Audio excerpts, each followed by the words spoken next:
are now fit for the next talk. We have here Kai Hamacher and Stefan Katzenweiser, who are going to talk about Bitcoin, one of the most exciting topics of the last year. And so please welcome them with a huge round of applause, and let's go.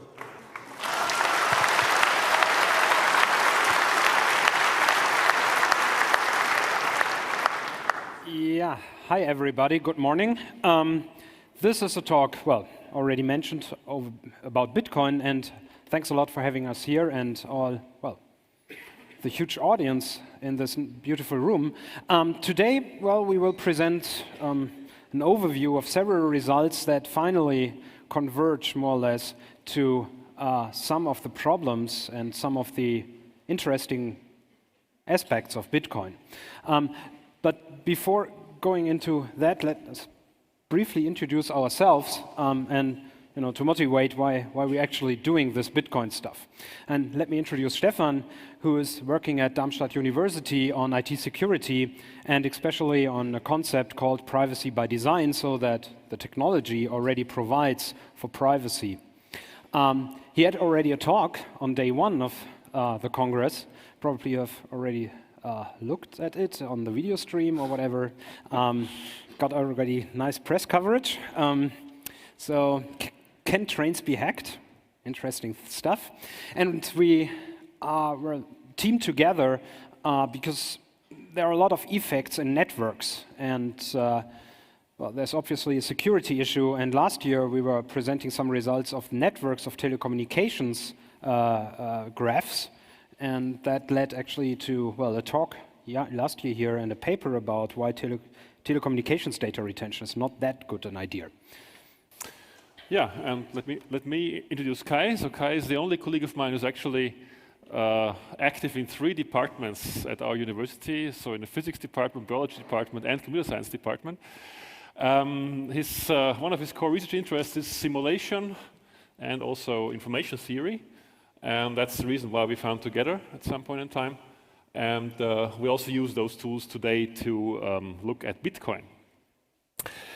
So first, let's ask the question, why Bitcoin? Why is this interesting at all? And I think at least from my point of view, there are 2 reasons for that. The first reason is that it's probably the first digital currency that seems to fly. Right? Cryptographers had this idea of paying by digital means in the early 80s. Think of papers by Schaum that were published I think 84, 83 already. And so far we haven't seen any digital currency or digital payment system that really made it to big audience groups. And in my opinion, Bitcoin seems to be the first one that actually achieved this or is about to achieve it. And the second point that we'll see later on, Bitcoin is a very interesting playground for network analysis, because you can look at all the Bitcoin transactions that have been performed since the start of this network, and it gives you a lot of information. You can do all nice kind of analysis there. So it gives you a really big set of empirical data on how people interact. And so far, I haven't seen this big amount of data out there for any other payment system. Good, let me start a little bit with a question on what is Bitcoin at all. So if you look it up in the, perceived probably the only source of information these days, if you look it up in Wikipedia, it says Bitcoin is a decentralized electronic cash system using peer-to-peer networking, digital signatures, and cryptographic proofs. And it enables payments between parties without relying on trust, and notes broadcast transactions to network, which records them in a public history after validating them using a proof-of-work system. So the whole concept was designed by Satoshi Nakamoto in 2009. This is probably a pseudonym, so we still don't know. I think the slide summarizes it pretty well, what Bitcoin actually is. But let's go a little bit more into detail in the technical details of Bitcoin. So how does Bitcoin work? With a client interface, which is called a wallet. And this wallet can be used by clients to actually make transactions. And this wallet contains public and private key pairs of a special signature scheme, so of elliptic curve DSA.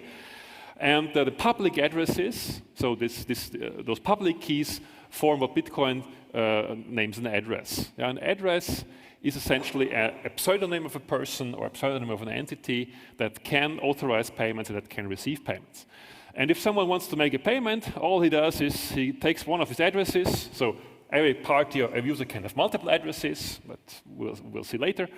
And actually make a transaction and sign a statement like, okay, I'm owner of this address, I want to transfer X Bitcoins to a certain other address. And this signed statement is somewhat broadcast to a peer-to-peer network, and this peer-to-peer network has the task of actually validating all the transactions. So if you look at this basic principle, you see immediately that there are two problems that Bitcoin needs to solve, right? One is the problem, how can we prevent double spending? So how can we be sure that one person that owns an address can only spend the amount of Bitcoins that he has, and that he can't double spend the same Bitcoin twice or 3 times or whatever. And this is done by actually verifying all transactions in a distributed manner. So all the clients somehow run some kind of distributed consensus protocol, and once enough clients actually agree that this transaction is valid, then it gets permanent. And the second problem that we have is, what about anonymity? Yeah, so you broadcast to the world actually who is paying how much Bitcoins to which person.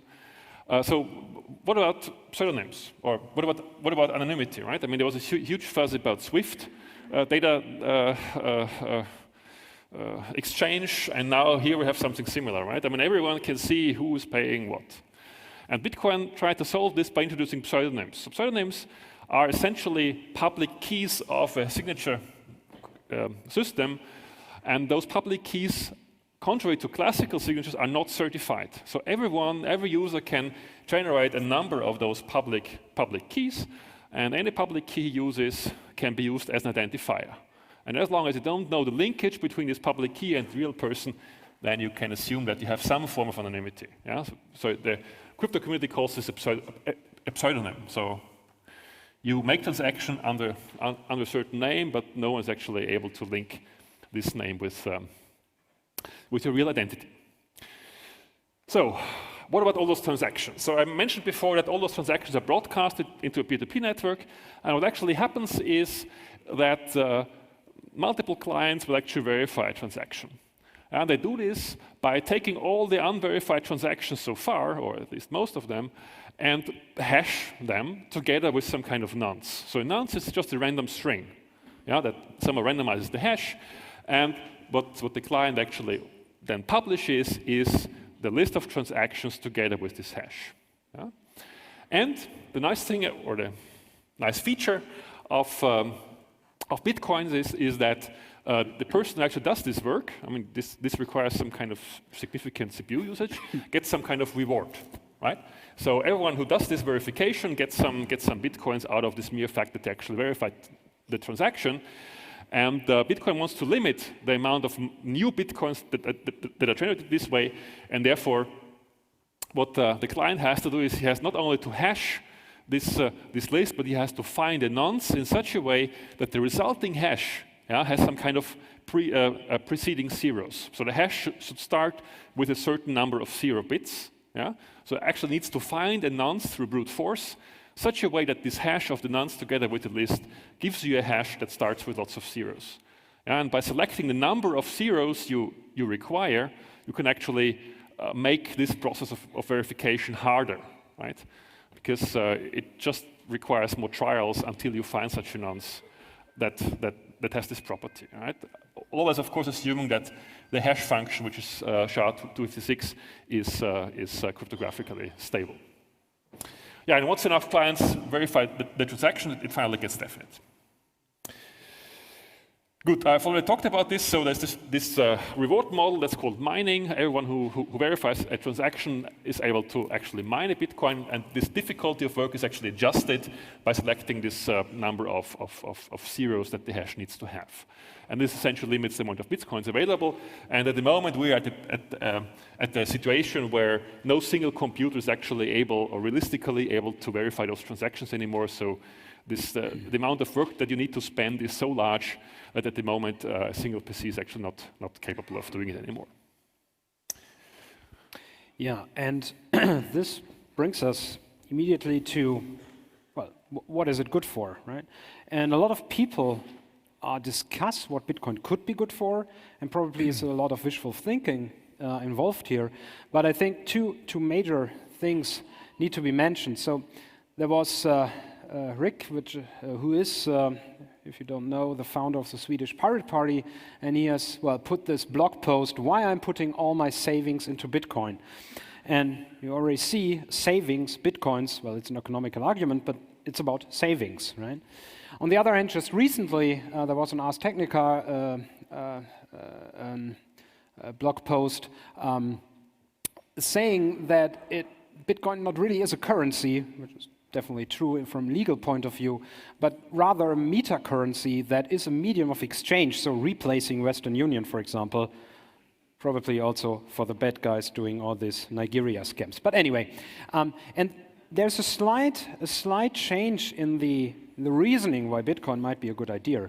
And the first one is why here we learn that on the one hand, it's good as storage of value.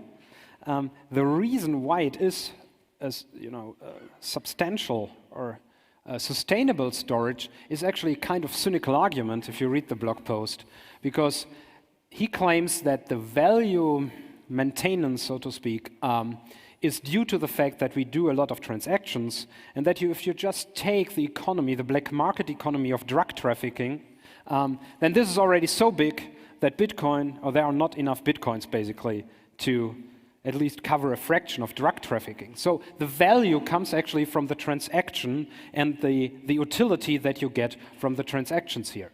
The same is here, but here's really focused on that's only about transactions, right? It's not really that you store and save money, even make money by interest or whatever, but rather store stuff and transmit that to some other place where you then convert it to a local currency. All that is the start for our economic analysis. So, I mean, Bitcoin is an adaptive, complex system, a network with interesting dynamics, but in the end, the people who invented it and put it forward and are working on it want to have it as an economic tool. So, is it really fulfilling the economic promises? Well, first, let me do some philosophical remarks. When you read all the Bitcoin blog posts and in the forums and so on, you get basically two major ideas. So there's no central control, right? There's no government, no politicians, which might be a good thing. Well, I don't know. But it's really about that nobody could control what you're doing. And there's another misconception, there's no surveillance, which is definitely not true. We come to that later. And at the same time, a rather economic argument that you get rid of the banking business model. So you don't have all these bankers around, right? Who basically live on our savings, on our work, on our efforts. And that is the good thing about Bitcoin. But what nobody really thought about probably, I mean, in this community, probably the Tobin tax is very popular. But if you think about that, if Bitcoin really, scales up and becomes really popular, there is no way in the current protocol that you can implement all the leftist ideas on control of the banking system. So there will probably be new bankers, but they can avoid the Tobin tax if you do it by using Bitcoin, right? The same, or kind of a different argument, but it puts also forward the idea that we need to change the protocol because really the system doesn't scale. You have this huge history file, and there's some ballpark figure what kind of net or what bandwidth you would need to really, be in the network, up to date all the time, and that means you cannot really scale unless you become a special provider of services for Bitcoin, which is basically a bank, right? So probably it's not called a bank, but it's the same concept. Okay, that was just some economic remarks on, well, national economy or global economy, but now really into the microeconomical stuff.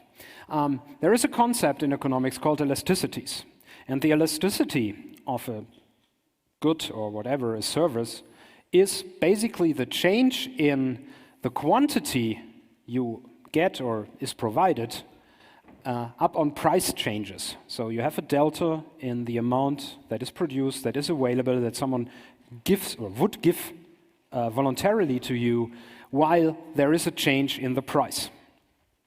The problem is this really depends on the units you choose, right? And as we are talking about a replacement of currencies, blah, blah, blah, it's probably not good to have this ratio here expressed in US dollars, euros, whatever.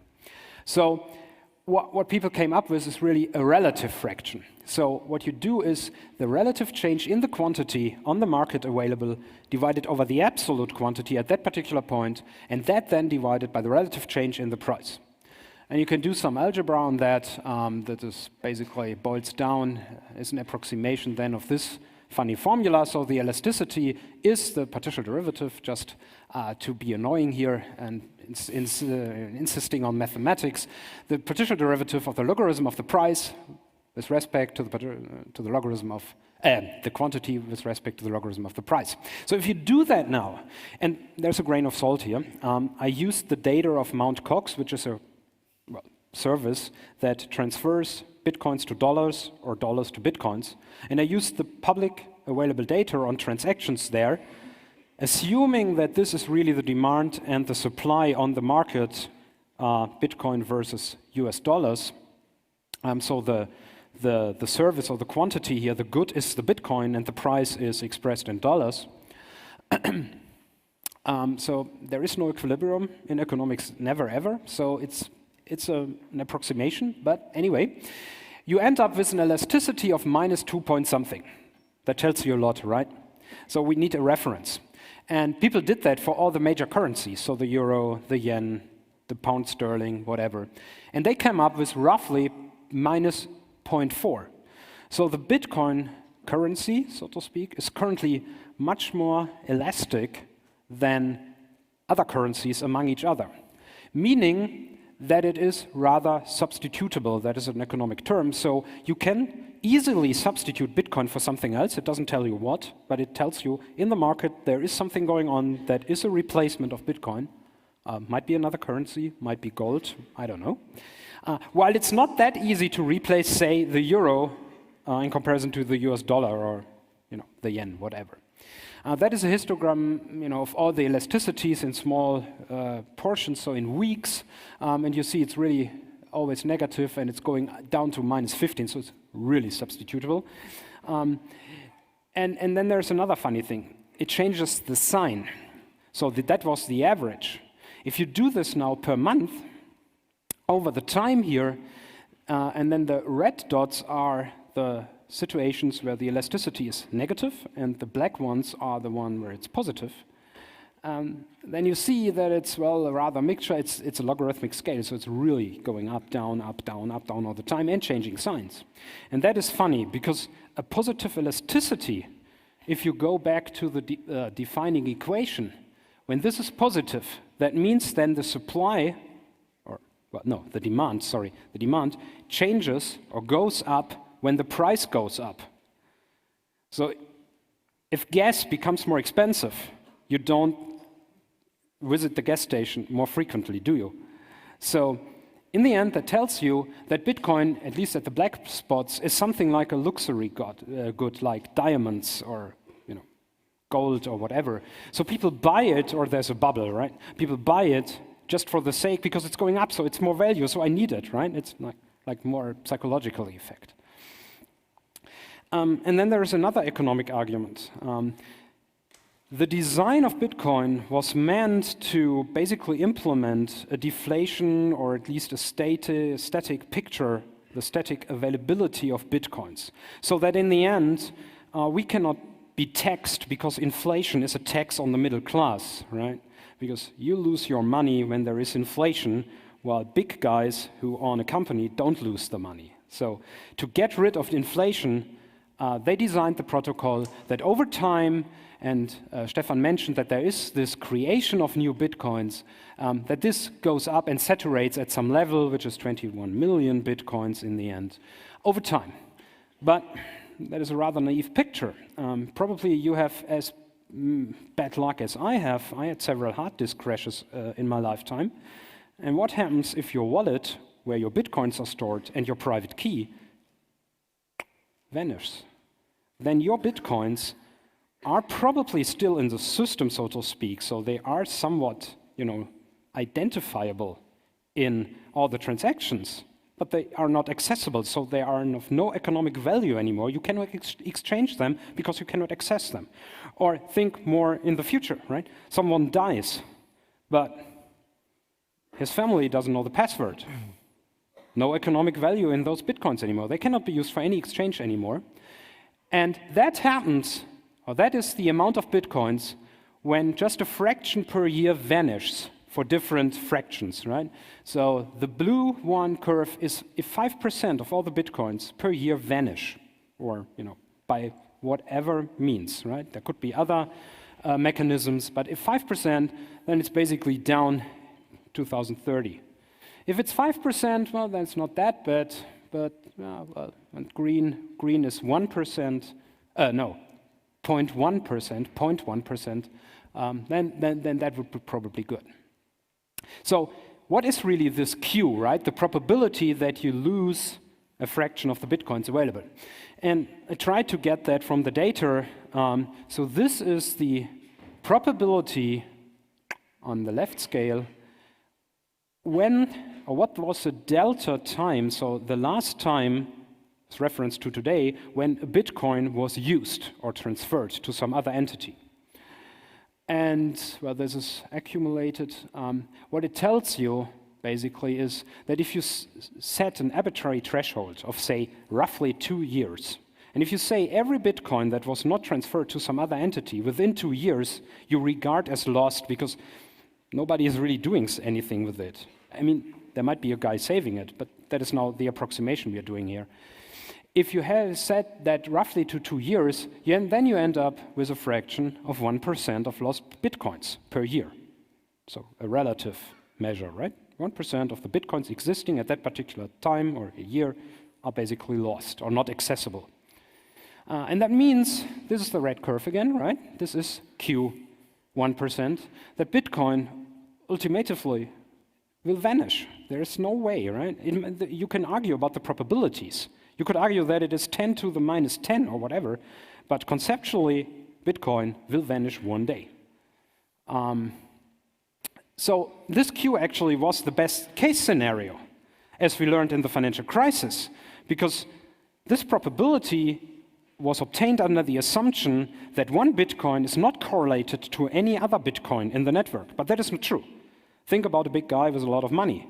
Then that one Bitcoin of him and this one is lost the same time, right? And there are, correlations, and the assumption of uncorrelated events or dynamics is not true, as we learned in the financial crisis on the default risk.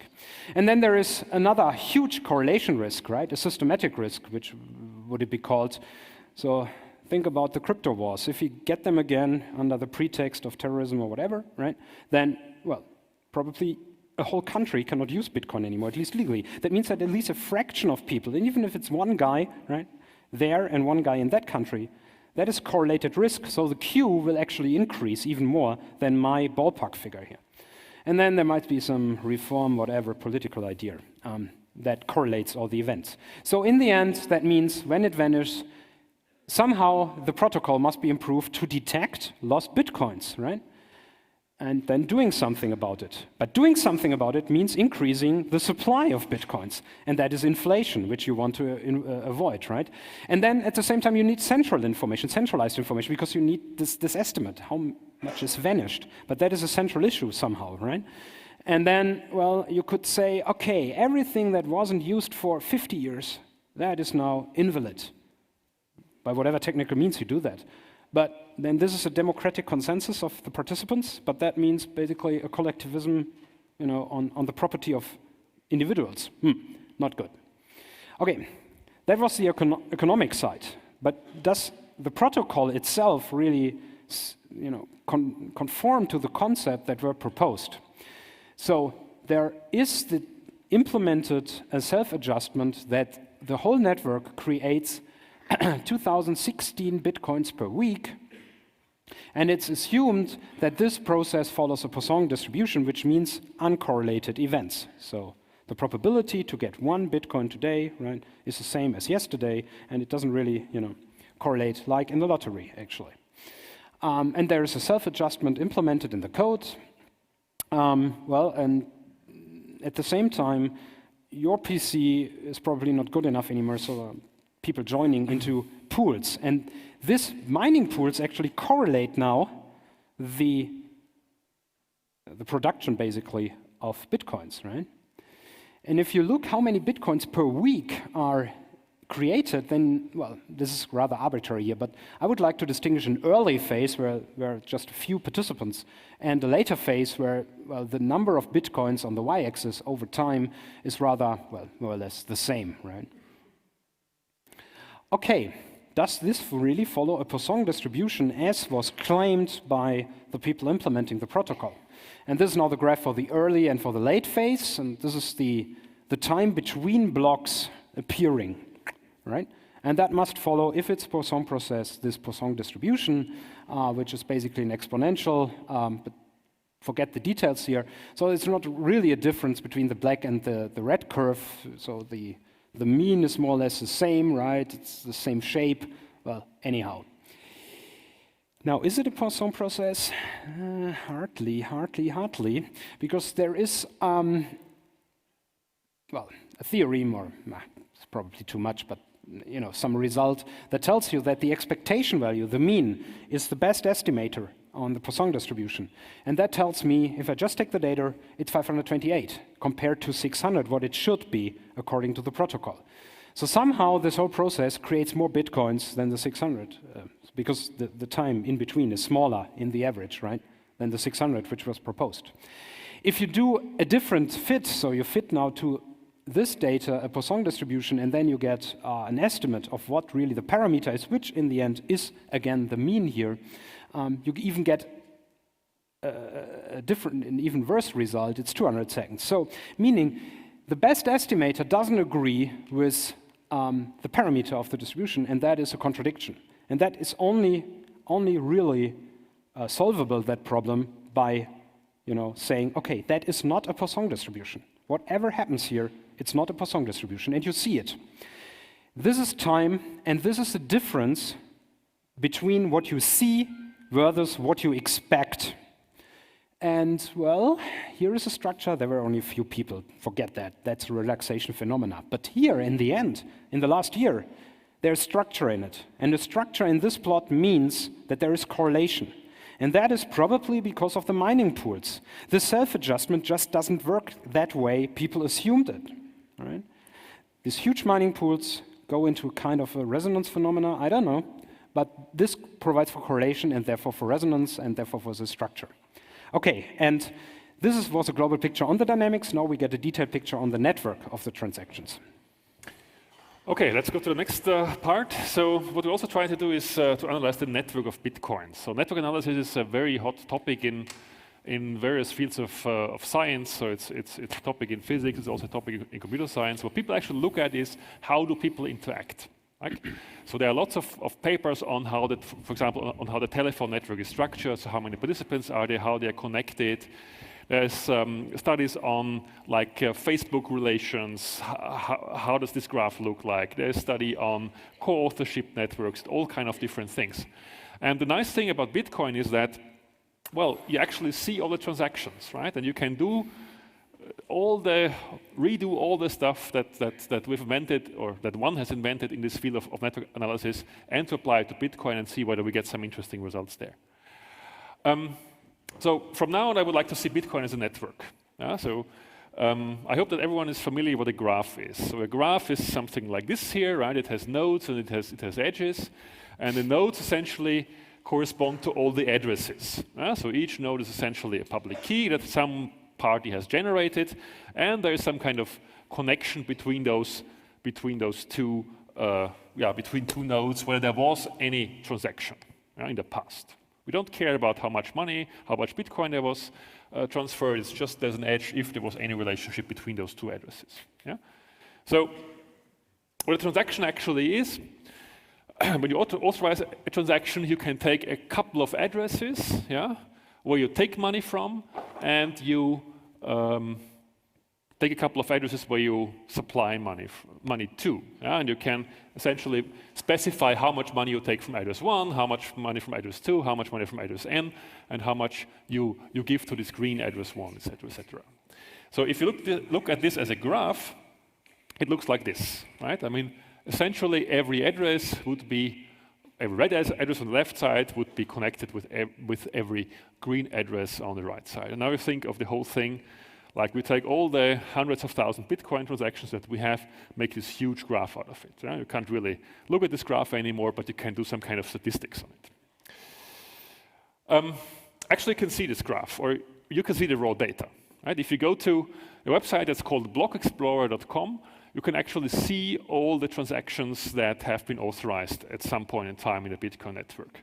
So if you go to the main site, you can see all the blocks. So one block is essentially a list of transactions that has been authorized. And you can see there is, each block has a number, it is a timestamp, it lists the number of transactions that it actually contained, and it lists the total amount of Bitcoins that were spent or transferred.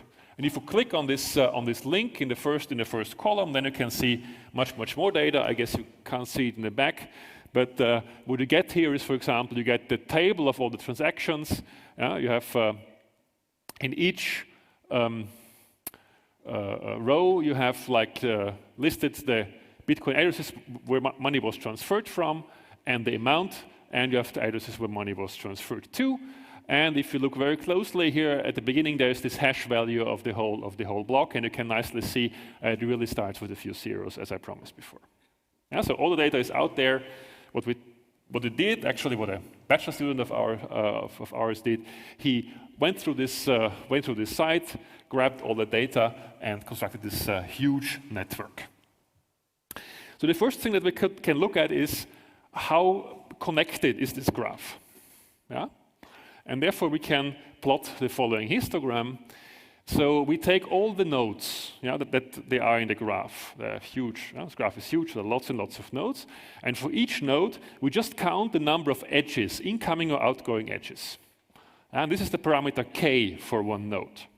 And then we can plot the histogram.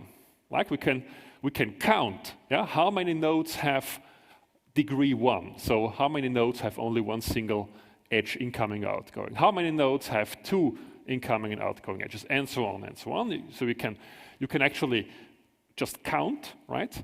And we did this for different points in time of Bitcoin. And what we did is we just plotted this data on a double logarithmic scale. So the x-axis is this k parameter, and the y-axis tells you how many nodes in that graph there were that had this specific degree k. And you can see lots of lines in this plot. So the brighter lines, they correspond to the early days of Bitcoin, and the more darker lines correspond to the later days of Bitcoin. So what you can see is, in the early days, this plot was a bit strange, right? There's lots of fluctuations, but as time goes by, we get some kind of a nice curve, which is actually a slope. So the whole thing somehow converges to a very nice graph, which is actually a slope. So a line that has a certain slope.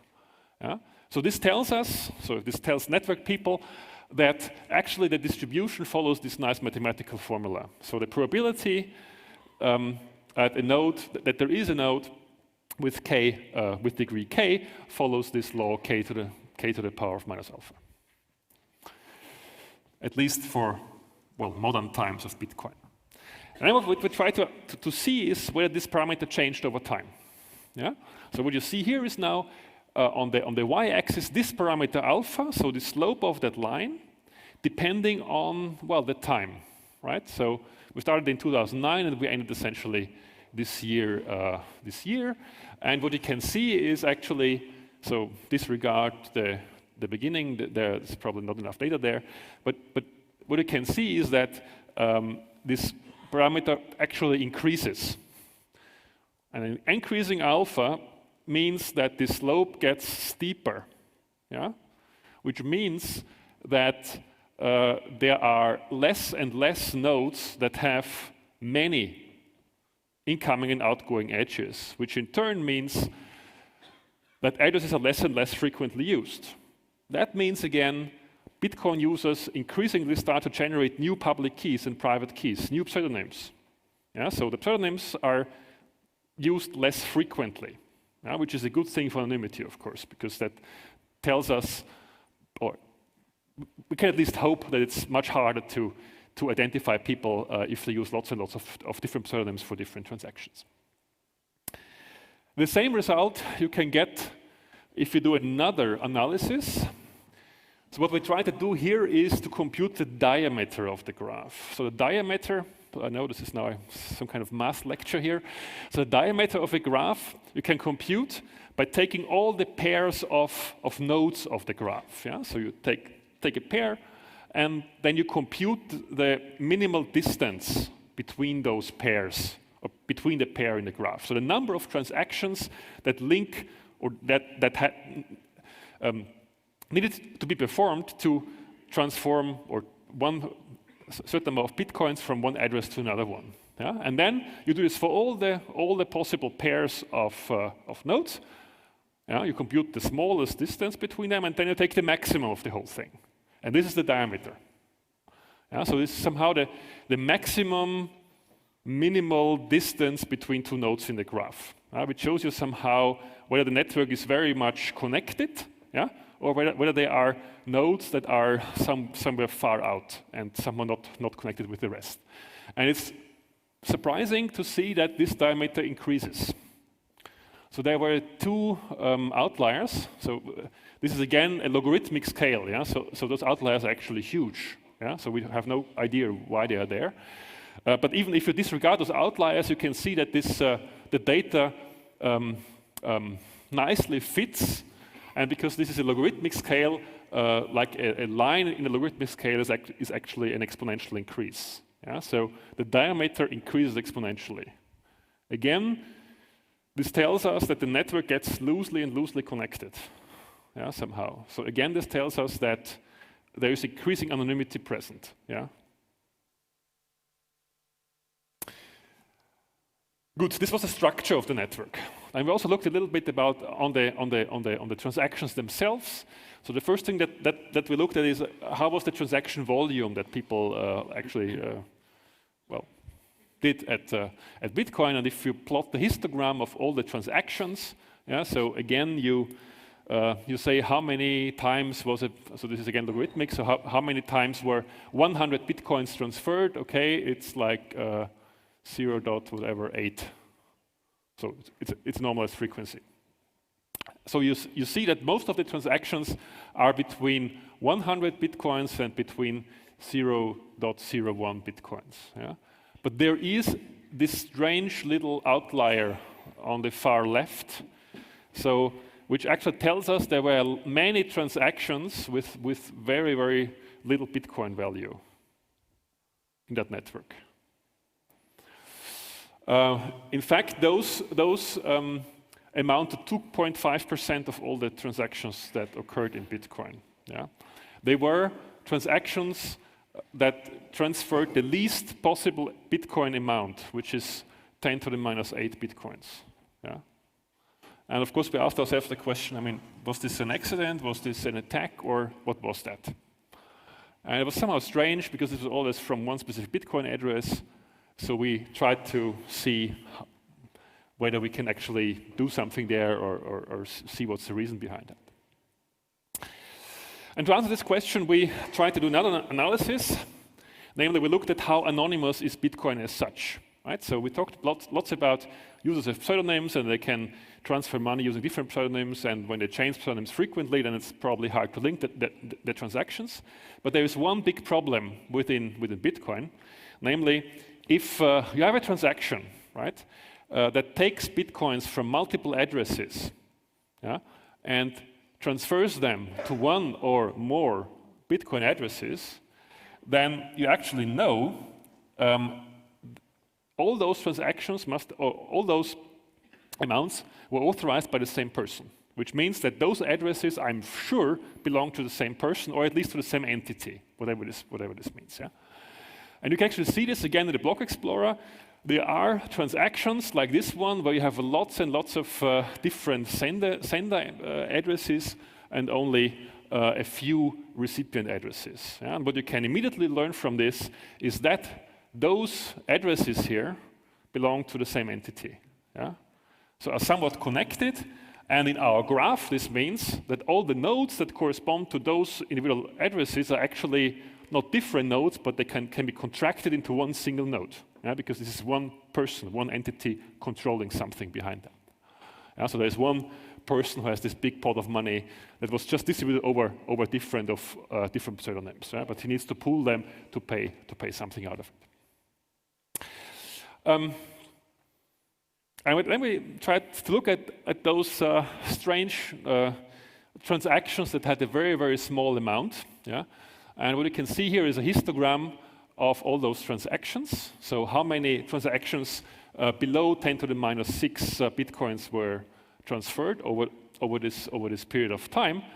And if you do this contraction idea, so if you collapse all the addresses, yeah, that we know belong to the same person because they were used in some transaction, right, together, then you end up with this plot on the right.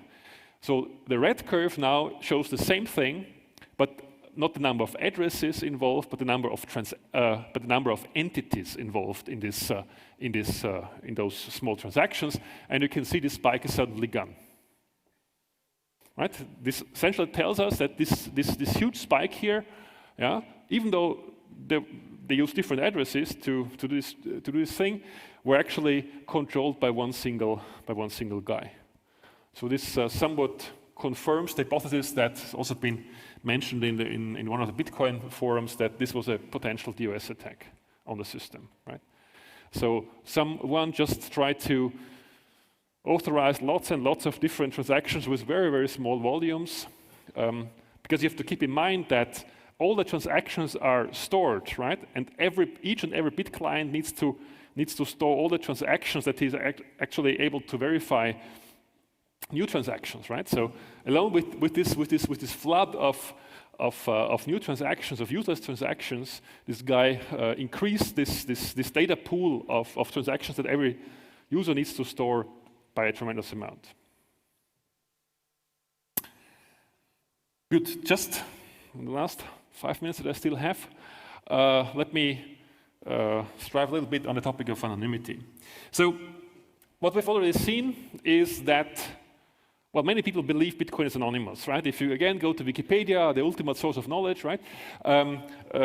People say, well, unlike regular banking, which preserves customer privacy by keeping transaction records private, transactional anonymity is accomplished by Bitcoin in keeping the ownership of addresses private, while at the same time publishing all transactions. So this is the big myth that's out there about Bitcoin. I mean, I'm actually private when I do this, and unfortunately, this is not really true.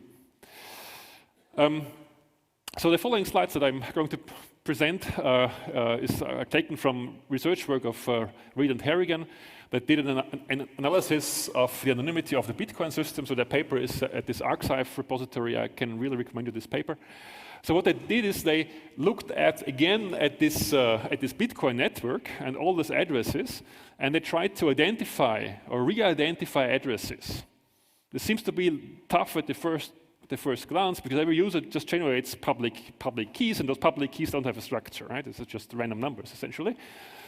But still, there are a number of sources on the internet where can try to link addresses to some kind of personally identifiable information. And one of these sources are Bitcoin faucets, where you can redistribute Bitcoins in small amounts. And to prevent fraud, they somehow record who actually transferred, or which address actually transferred money, and they also record the IP address where the connection came from. So if you can mine this thing, so if you can download all the data, you can immediately link all those addresses, Bitcoin addresses, with IP addresses. Yeah? So you're not anonymous anymore. And what you can also do is you could look at forums, blogs, tweets. People frequently just announce, well, hey, here's my Bitcoin address, just give me money, I'm doing this cool stuff. And if you can link somehow this address with, with some kind of personal identifiable information, such as an IP address, you are again linkable. Yeah. And if you look into this paper, what they try to do is they try to analyze the WikiLeaks transactions. So WikiLeaks accepts Bitcoins as well. And they again claim, of course, perfectly secure, perfectly private, no one knows who you are. And you can actually visualize which addresses actually transferred money to Bitcoin. I'm not sure now whether this is the addresses or whether this is the entities, but it doesn't really matter. So Bitcoin is this bubble in the middle, this green bubble there.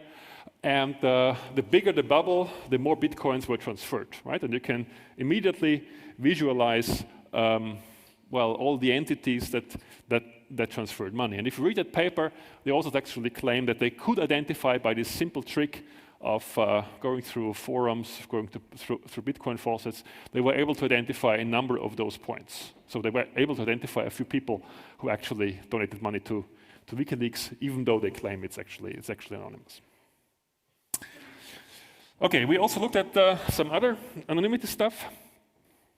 So we asked ourselves the question, do Bitcoin users actually, are they aware of the anonymity problems? Yeah? Do they use addresses, multiple addresses for different transactions? Yeah? So if you only generate one Bitcoin address or a couple of them and you always use them in your transactions, then this is a bad thing, right? Because all those transactions are eventually linkable. So we asked ourselves the question, how many addresses are used by one entity? And again, we looked at all the graph that we had, and we just counted the number of addresses that are used by each entity. And again, you can compute a histogram. So the x-axis is the number of entities, or the number of addresses one entity has, and the y-axis is the number of such entities, right? So again, a histogram, again, in a logarithmic scale. And what you can see is that we have this nice formula again. So this is again a power law, which means that there are a number of people who are actually very privacy sensitive, so they have many, many addresses, but most of the Bitcoin users lie somewhere here, which means that they use only a few Bitcoin addresses. So most Bitcoin users are actually not really privacy or anonymous conscious. Only a few of them are, because they use a lot of Bitcoin addresses. By doing this trick of actually collapsing all the addresses that belong to the same entity, we were able to reduce. So if you look at the raw data of Bitcoin, of Block Explorer, then at the time when we looked at this, it had 882,500 addresses in the blockchain. And if you just did the simple trick by contracting the addresses that occurred in the same transaction as a sender, we ended up with 162,000 entities. Yeah? So there's a drastic reduction of anonymity just by this simple linking trick that anyone can do. So there's the last plot, promise. This shows actually the scaling parameter. So let me go back. So we again saw that this P of S has this power law. Again, there is this scaling parameter over there, which is the slope of this fitted line, of this red fitted line there. And we again looked at the question, how does this scaling behavior change over time? Yeah?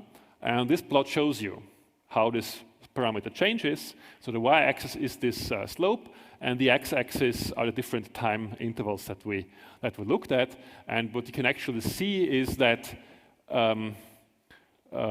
this parameter, decreases, but it's below zero, so the absolute value actually increases, which means that the slope gets much, much narrower, yeah? Which again means that entities command over less addresses. So people are actually privacy conscious there. Yeah. So then, final words. This brings us just to illustrate really the problem, to make you aware of, referring to that WikiLeaks stuff, that this is not anonymous. And that this is, from an economical point of view, a really huge problem. We show some data, which is publicly available, of a well-known blog. Probably a few of you have looked onto it, at least over the last week. And that blog is asking for Bitcoins. And, it doesn't really pay to be a blogger. That guy has made, at least from Bitcoin, $16 exchange rate from November 29th. So you could really see that, what happened on different days, even up to the second, how many bitcoins were going in and out of that address, what was the US dollar flow taking the Mt. Gox exchange rate, and, well, accumulate that. And you can even learn something about that, and that makes even the anonymity much more problematic. Look at the first transactions. They were rather funny, right? They were the same amount, and more or less the same amount went out, and it was a strange times, right? It was within 30 seconds, there was something going in, and then in the middle of the night, typical hacker time, right? The stuff went out. And I'm pretty sure that this guy, probably is in the audience, tested his address, right? By sending something into that address and then pulling it out afterwards. After he confirmed, see, it's roughly what? 11 hours later. So 11 hours later, it confirmed, oh, I really received that stuff, it's working, so I can now put it on my blog, right? And that means, this money had to come from someone. And this pattern here is so suspicious. I mean, it's not proof, right? It's not, in a real court, you probably wouldn't provide that as evidence, but it's a hint, right? And somehow that money has, been transferred from some other address. So I know this guy here, right? I know his blog. I know that most likely he tested his Bitcoin address that he published on the blog.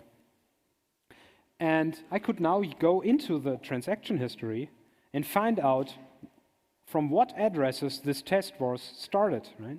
So I knew the additional addresses that this person might use, or at least some of his acquaintances and friends, right? So I get really to dig into that. If I can assign one address, a lot of people are now taking pictures because there's the address. Okay. Okay, anyway.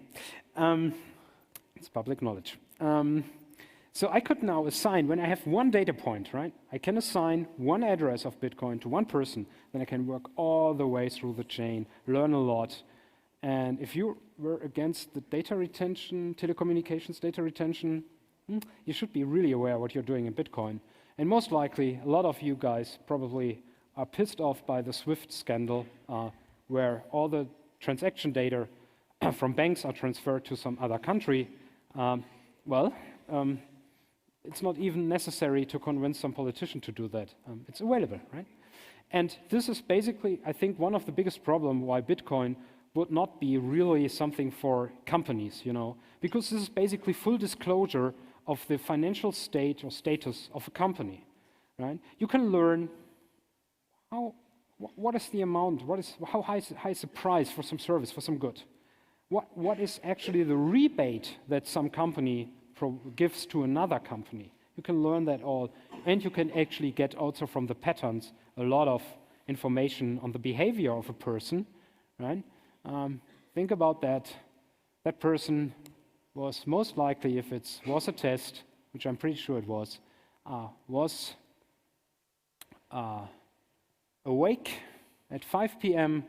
and it was awake at the next day on 4 p.m. 11 hours, probably didn't even get sleep in between. Well, kind of funny. There are a lot of transactions which 10 to the something. Then this funny transaction here, which is basically probably something I would like to get rid of all my Bitcoins or something. So you can really learn a lot about the behavior, as we already showed last year about the telecommunications data retention network.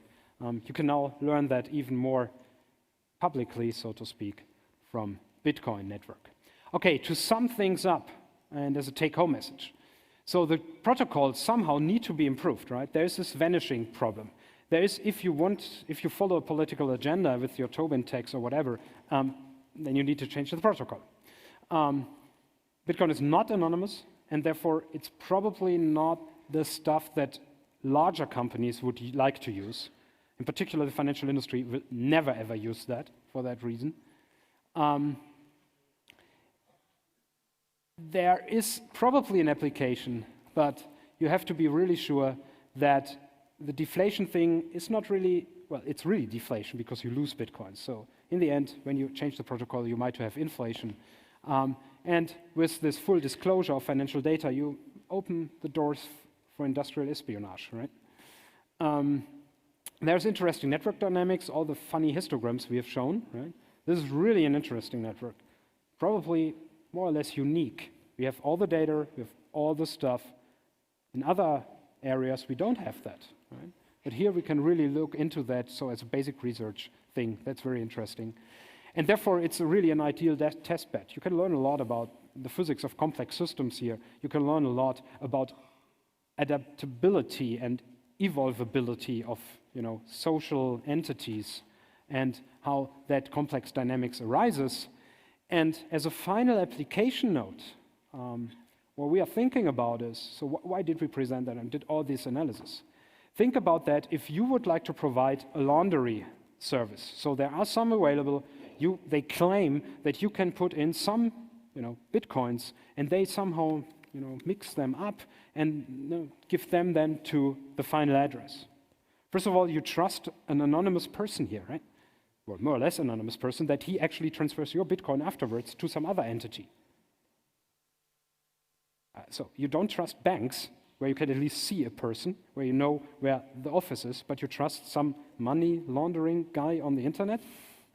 Funny. And at the same time, whenever this person or his service or her service is deviating from all the statistics we have shown, I can identify that. Right? So you have to fulfill at least all these statistical things to really design an effective and ideal Bitcoin laundry. If you, in one of those aspects, deviate from that, that is a signal to be detected and to attack that laundry service, and that is, well, project upcoming paper, how probably to avoid that and deal with all that stuff. And that is really the last, more or less the outlook of our up to now research. And with the final words, I would like to wish you a Merry Crisis and a Happy New Year.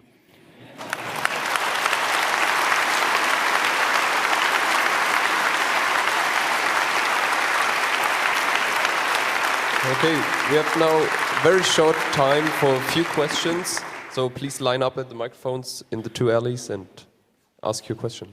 Go ahead. So my question is about the idea that transactional anonymity, or rather like the privacy of your transactions, is actually important. You said it's a big problem, but one of the charts that you had seemed to show that as the Bitcoin network grows, more and more entities in the network are having fewer and fewer addresses.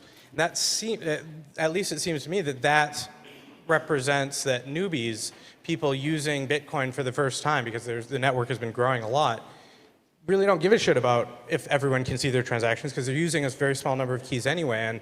And it seems to me that like services like PayPal kind of bear that out. Like that's what everyone that does digital payments is using now, and it's out there. It's out there for the government to mine and download. So how do you reconcile the fact that the permanent record of everyone's transactions is a big problem, but all of the new users don't seem to be using small number of addresses anyway? So to answer that in two parts. So the first thing is, while obviously there are a lot of problems, I'm not claiming, or we are not claiming, that any other services of some established company, the one you mentioned with the P at the beginning, is better, right? So this might be better than what is available. Okay, first thing. Second thing, you can slightly address this concern that you mentioned, or that is the core of your question, by normalizing to the numbers of users, or to an estimate of the number of users. And so you basically divide the average. There are some statistical problems here, but anyway, we didn't show that slide. We have so many of these plots, right? And it seems that the effect of the growing number of users is not completely an explanation, so it doesn't really compensate it can basically not compensate the exponential increase in the diameter alone, plus the scaling stuff that we have shown afterwards. So it's probably a combination of both, right? Many newbies who only actually have a few addresses, and people that become more privacy conscious? I mean, definitely there are newbies, definitely, and even more, sure. But even if you try to calculate them out or compensate for them, there is a signature. Okay, time is running out. We can only take one more question from over there. And may I remind you to please be seated until the question and answer session is over, because it's very impolite if you just go up and leave. People want to listen to the questions. Go ahead. So regarding the deflation of the currency, you basically mentioned that if at a later point the protocol is changed so that more Bitcoin is added to the pool, that would make it an inflationary currency. Can you explain why that isn't exactly, that is basically the issue? Why it would not be possible to add Bitcoins and still keeping the currency deflation? Well, so you could just compensate. So if there is loss of Bitcoins, right? You could compensate for that, definitely. But how much? That's the problem. That is a centralized information gathering, which by design is not included, and which is quite the opposite to what economy is, right? Economy is a decentralized effort to get into transactions. So in theory, you could do that and provide for still 21 million active whatever Bitcoins. But for that, you need to change the protocol to that someone, and who, is aware of how many active or accessible Bitcoins are there, and then someone has, that is then the second step, someone has to do something about that. And whenever you have that central person, right, he might follow a different agenda. And so the ultimate stuff would be, if you see a slowdown, people would typically react as the normal bankers do, right? Oh my God, the economy. So in that part, people would say, oh my God, the Bitcoin economy. And then they would just start to allow new Bitcoins. So they will overshoot. There must be the tendency to overshoot, because if they don't do, people will leave Bitcoin because they cannot do any transactions anymore. So that is a prediction. Probably all the people in the Bitcoin network are more enlightened than the bankers, probably. But the overshooting stuff will lead to at least a temporary inflation, and then the whole idea is basically broken, right? I mean, the appeal of that was that you don't have inflation. Okay, time's over. I don't know, maybe you'll stick around and Sure. answer some questions outside the door. So please put your hands together and thank the two for their talk.